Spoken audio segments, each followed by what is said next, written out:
আজকে খাবারটা অনেক টেস্ট হয়েছে। আজকে আমার আম্মু আমার আজকে অনেক দিন যাবতই খাইতে ইচ্ছা করতেছিল, তো আম্মুর বাসায় আসার পর আমার আম্মু আমার পছন্দের একটা খাবার রান্না করছে, সেটা হচ্ছে ইলিশ পোলাও। তো আমার আম্মুকে অসংখ্য ধন্যবাদ, এত সুন্দর করে আমার জন্য ইলিশ পোলাও রান্না করছে। এখন তোমাকে দিব।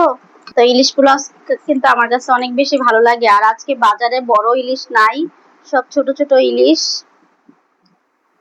আসো ফাইজা, আসো। তাও অনেক দাম ইলিশের এখন। আসো, বাবার সাথে খাবা।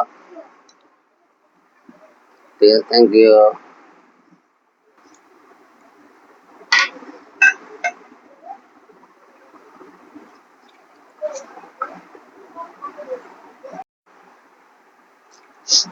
এখন সবাই এক প্লেটের মধ্যে 2টা ইলিশ মাছ চলে গেছে, সেজন্য উঠাই রাখলাম। তো এটা হচ্ছে আব্বুর বাগোটা মনে ভালো 2টা ইলিশ গেছে না, ডিম গেছে, ডিম চাই নাই। এই যে, আর এখানে সালাদ দিয়ে দিতেছি, সাথে একটা পেঁয়াজ দাও। কাঁচা পেঁয়াজ, লেবু কয়টা দিব? লেবু থাকতে। ফাইজাকে লেবু দিব? লেবু খাবা না, সালাদ খাবা? ফাইজামনির আজকে মন খারাপ, কারণ ফাইজামনি আজকে আমাদের সাথে বাজারে গেছিল। ফাইজামনি বাজারে এত মানুষ ছিল, সেই কারণে ফাইজামনি গরমে অবস্থা খারাপ, আইসে 3 থেকে 4 ঘন্টা ঘুমাইছে, শুধু ক্লান্ত হয়ে গেছে। আর এইখানে আমার আম্মু বরবটির ভর্তা বানাইছে, ভর্তাটা অনেক বেশি মজা হয়েছে। দেখেন এক সাইডে আমরা 2 বোনে একসাথে খেয়ে ফেলছি অনেকটাই।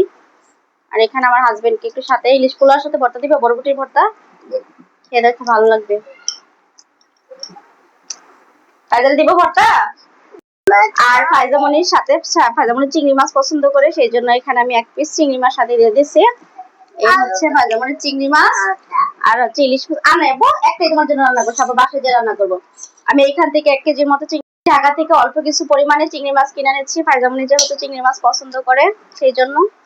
এখন আমি খাবার খেতে বসছি, সাথে এখন আমি একটু বরবটির ভর্তা নিয়ে নিই।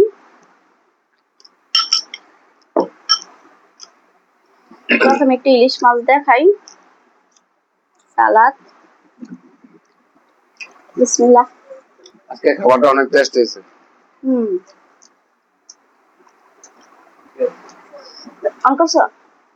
তো ইলিশ মাছটা অনেক বেশি মজা হয়েছে, খাবারটা ইলিশ পোলাওটা আমার আম্মুর হাতে রান্না এমনিতে অনেক বেশি মজা, তো আজকেরটা অনেক বেশি মজা হয়েছে।